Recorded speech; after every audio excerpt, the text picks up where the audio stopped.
19,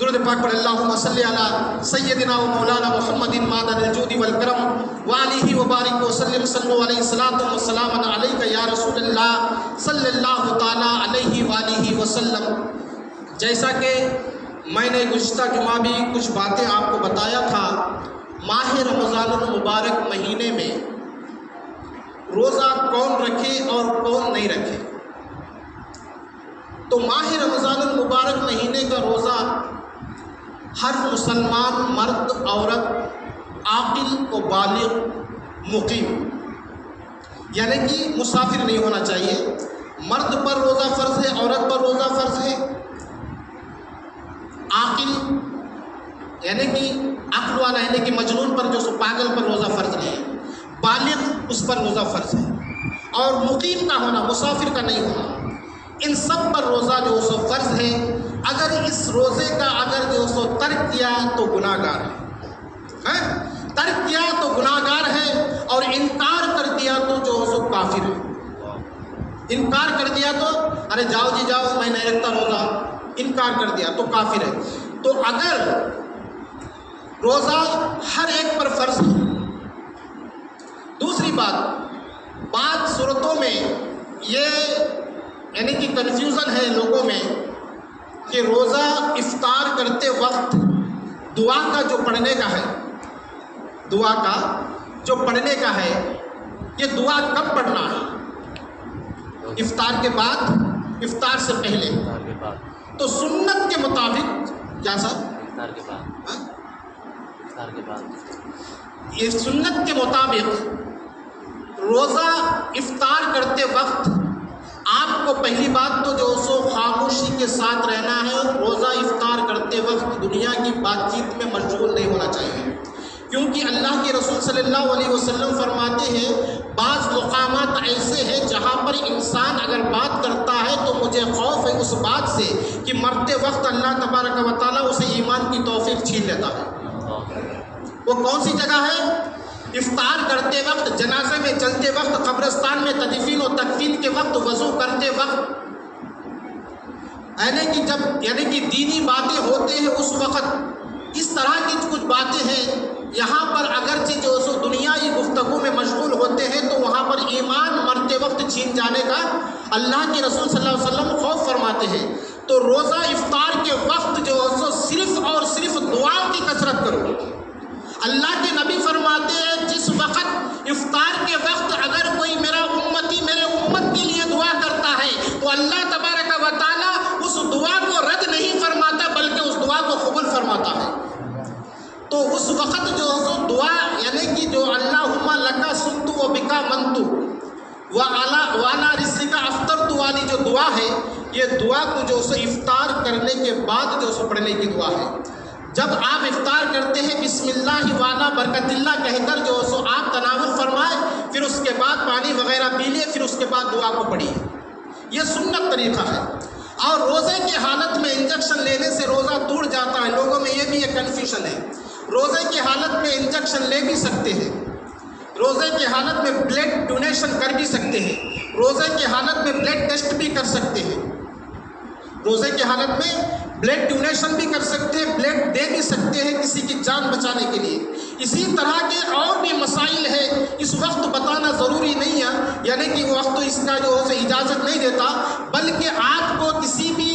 یعنی کہ مسئلے کا جو ہے آپ کو ڈاؤٹ ہے تو آپ معلوم کر سکتے ہیں، علماء اہل سنت ہمارے پاس موجود ہے، آپ ان سے رابطہ کر سکے، ان مسائل کو حل کر سکتے ہیں۔ اور آپ یعنی کہ آپ کے سامنے جو ابھی لگا ہوا ہے یوٹیوب جو یعنی کہ چل رہا ہے، اس کے اندر بھی لوگ کثرت سے جو سو مسائل پوچھتے ہیں، آپ اس کے اندر بھی جا کر جو سو مسائل پوچھ سکتے ہیں، آپ رابطہ قائم کر سکتے ہیں۔ تو ہر چیز کا مسئلہ آپ کو بتایا جائے گا۔ آپ روزے رکھتے ہیں تو روزہ فاسد کب ہوتا ہے، روزہ مکروہ تحریمی کب ہوتا ہے، ان مسائل کا سیکھنا ضروری ہے میرے پیارے۔ اگر ان مسائل بغیر سیکھ کر آپ روزہ رکھتے ہیں تو روزہ اگر رکھیں گے تو پھر آپ کا روزہ خراب بھی ہو سکتا ہے، روزہ قبول بھی ہو سکتا ہے، لیکن اس کا روزے کے مسائل ہم کو جاننا ضروری ہے۔ اسی طرح آج ہم بار بار تھوکنے لگتے ہیں، یہ تھوکنے سے امیونٹی کم ہو جاتی ہے، آپ کے جسم کے اندر طاقت کم ہو جاتی ہے، آپ کو چکر آنا شروع ہو جاتا ہے۔ اللہ کے رسول صلی اللہ علیہ وسلم کا فرمان ہے بار بار تھوکنا نہیں چاہیے، تھوکنے سے پرہیز فرمایا۔